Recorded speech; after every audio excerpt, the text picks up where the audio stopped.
Hai teman-teman, kembali lagi di Ngopi Edukasi sesi 2 edisi Kartini. Hari ini kita tetap membahas Kartini. Mari kita lihat dan kita dalami terkait dengan kurikulum yang dibentuk oleh Kartini.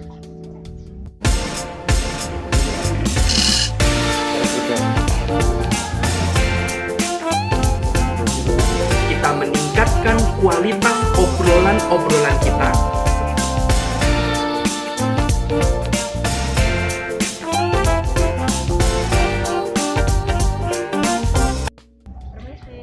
Oh ya. Long Black Papua Wamena. Yap. Terima kasih. Sambil ngopi, Long Black Papua Wamena. Oke teman-teman, edisi hari ini kita masih bahas tentang Kartini. Video yang sebelumnya saya membahas terkait dengan perjuangan Kartini yang selama ini kadang kita salah persepsi. Kartini hanya terkait dengan emansipasi wanita, hanya terkait dengan persamaan hak dan kewajiban antara laki-laki dan perempuan. Tetapi sesungguhnya Kartini justru berjuang di bidang pendidikan. Nah, Kartini adalah seorang guru. Kartini juga memiliki sekolah. Dari pendidikan itulah dia memunculkan pemikiran-pemikiran kritisnya yang akhirnya nanti akan berdampak bagi masyarakat, dan masyarakat bisa melihat bahwa perjuangan Kartini ini juga memperjuangkan kaum perempuan. Jadi perjuangan Kartini sekali lagi bukan hanya tentang emansipasi perempuan seperti yang kita tahu belakangan ini, tapi tentang pendidikan. Nah, teman-teman, kemarin juga sudah dibahas bagaimana perjalanan Kartini, sejarah hidup Kartini, latar belakang Kartini dan keluarganya yang memang sudah dididik dan sudah terdidik sejak tahun 1800-an. Bahkan saya cerita sedikit lagi ya dari flashback yang kemarin, keluarga-keluarga Kartini, bahkan kakek Kartini dan juga pamannya itu merupakan orang yang cukup terkenal di Jawa dan Madura karena mereka berhasil memimpin Jawa dan Madura dan juga memiliki keahlian berbahasa Belanda yang cukup fasih. Padahal pada zaman itu kemampuan berbahasa Belanda cukup unik gitu ya. Tidak semua orang memiliki kemampuan tersebut. Oke, kita langsung saja bahas terkait dengan Kartini dan sekolahnya dan perjalanan Kartini mencetuskan kurikulum-kurikulum yang menurut saya cukup relevan buat sekarang. Ada dua sumber yang saya pakai. Yang pertama buku Habis Gelap Terbitlah Terang pastinya ya.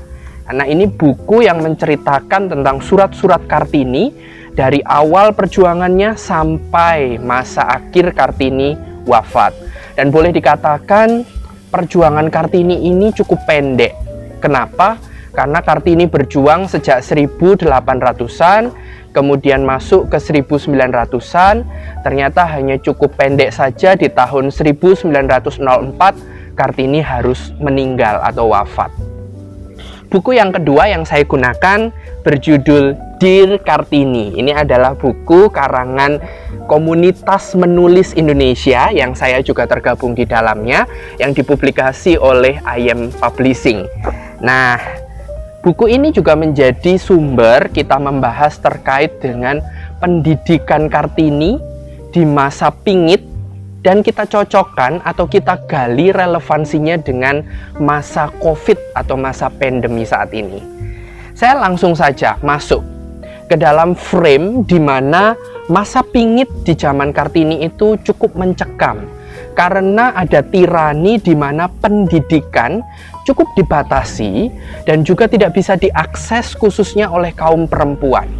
Hal ini hampir mirip dengan masa tirani sekarang ini, masa pandemi sekarang, di mana fasilitas pendidikan, interaksi pendidikan, sarana dan prasarana, bahkan pertemuan dengan guru dan siswa juga sangat terbatas, dibatasi oleh adanya virus corona atau COVID-19. Nah, ternyata Kartini bisa lepas dari itu semua. Kartini yang memiliki latar belakang pendidikan yang ya boleh dikatakan cukup baik, kemudian didukung oleh keluarganya, didukung juga dengan fasilitas yang dia miliki berupa buku dan juga sahabat-sahabat, kemudian inisiatif Kartini untuk terus menggali ilmu, itu menjadikan Kartini bisa lepas dari masa pingit. Dia memiliki solusi-solusi yang brilian untuk bisa terus beradaptasi dan terus bisa survive walaupun dia dipingit. Apa saja itu? Nah, yang pertama sudah saya cuplik di video sebelumnya, yaitu adalah pendidikan yang didasarkan kecerdasan budi dan kecerdasan pikir. Bahkan Kartini tidak mencoba memisahkan kedua hal ini. Tidak ada dominansi antara dua hal ini, dan tidak juga ada yang saling mendahului antara kecerdasan pikir dan kecerdasan budi. Kedua hal dikembangkan bersamaan, sejajar. Menurut sejarah dan menurut surat-surat yang diterbitkan oleh Kartini, Kartini sudah membahas tentang prinsip kecerdasan budi dan kecerdasan pikir ini sejak awal 1900-an, yang dimulai dari suratnya kepada Nyonya Oving Sur.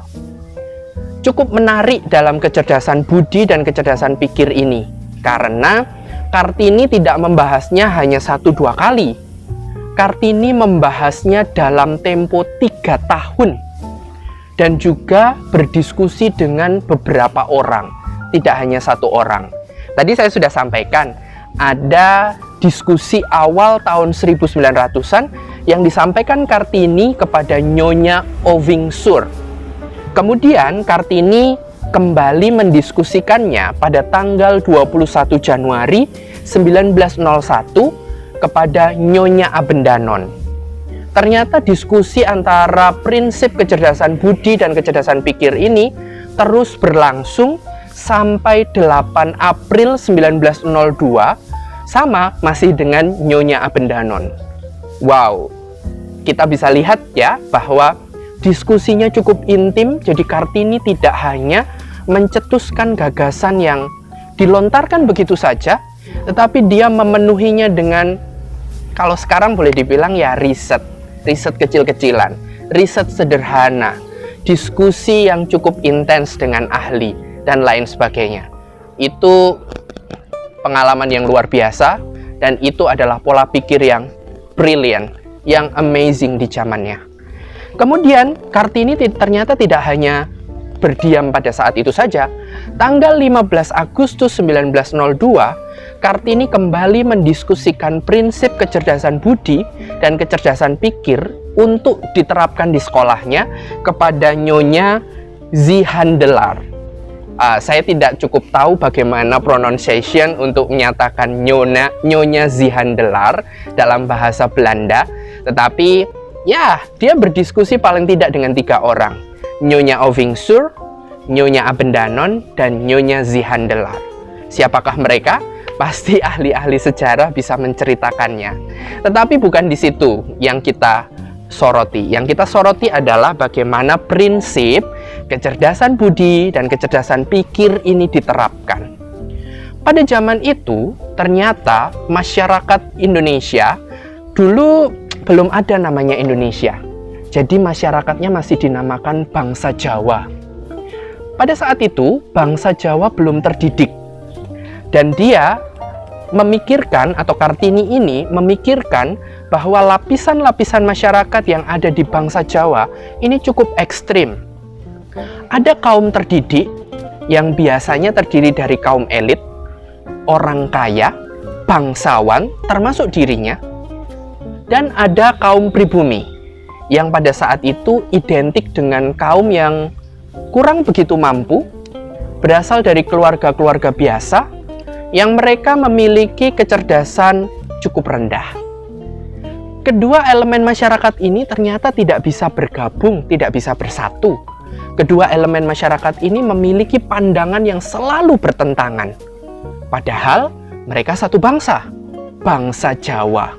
Pada saat itu ya, karena belum ada proklamasi, belum ada juga statement tentang bangsa Indonesia. Yang ada masih bangsa Jawa.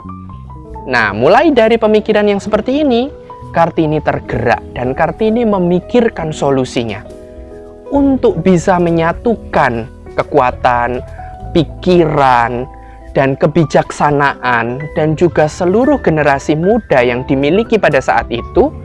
Kuncinya adalah kecerdasan budi yang sama dan kecerdasan pikir yang bisa disatukan. Wow, luar biasa kan pada saat itu. Dan kalau kita flashback pada masa-masa awal kurikulum 2013 dimunculkan oleh Kementerian Pendidikan Indonesia, hal ini juga menjadi sorotan utama melalui statement pendidikan karakter. Jadi, Indonesia dari zaman dahulu, bangsa Jawa dan bangsa Indonesia perlu menyadari bahwa perjuangan Kartini harus kita lanjutkan terkait dengan kecerdasan budi dan kecerdasan pikir, yang dalam bahasa sekarang ini dinyatakan dengan pendidikan karakter. Itu adalah prinsip kurikulum Kartini yang pertama. Masih ada 3 lagi. Yang kedua sekarang. Yang kedua terkait dengan pendidikan yang sepadan antar manusia.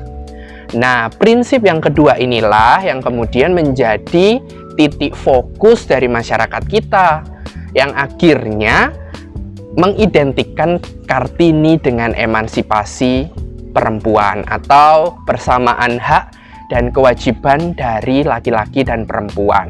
Padahal prinsip ini adalah satu prinsip dari 4 prinsip dari kurikulum yang dibangun oleh Kartini, dari prinsip-prinsip sekolah yang ditanamkan oleh Kartini. Pendidikan yang sepadan ini pertama kali dibahas oleh Kartini sebagai kelanjutan.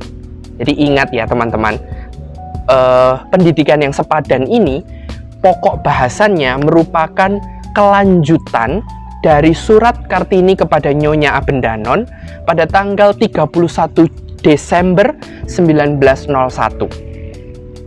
Jika kita flashback sedikit cerita saya sebelumnya, Kartini membahas tentang kecerdasan budi dan kecerdasan pikir kepada Nyonya Abendanon itu terakhir pada tanggal 8 April 1902. Dan di akhir tahun, di tanggal 31 Desember 1902, Kartini melanjutkan pokok bahasannya menjadi pendidikan yang sepadan antar manusia, baik itu laki-laki dan perempuan. Tapi tidak hanya itu, karena Kartini tidak hanya bicara tentang gender, tidak hanya bicara tentang jenis kelamin. Kartini juga bicara tentang kebebasan politik, kebebasan terkait dengan materi yang dimiliki, bahkan status sosial. Nah, itu yang cukup menarik. Jadi, pendidikan untuk segala lapisan itu sudah digagas oleh Kartini sejak 31 Desember 1902 dan merupakan kelanjutan dari pembahasan kecerdasan budi dan kecerdasan pikir. Betapa luar biasanya urutan pikir Kartini yang dimiliki. Tentu ini juga tidak lepas dari diskusi-diskusi yang terus berjalan bersama Nyonya Ovingsur, Nyonya Abendanon, dan Nyonya Zihandelar, bahkan nanti ada diskusi dengan Tuan Abendanon juga. Mereka ini merupakan tokoh-tokoh pendidikan yang memiliki pemikiran kritis yang tentunya akan membawa lingkungan yang cukup baik kepada Kartini untuk bisa menempatkan pola pikir yang baik.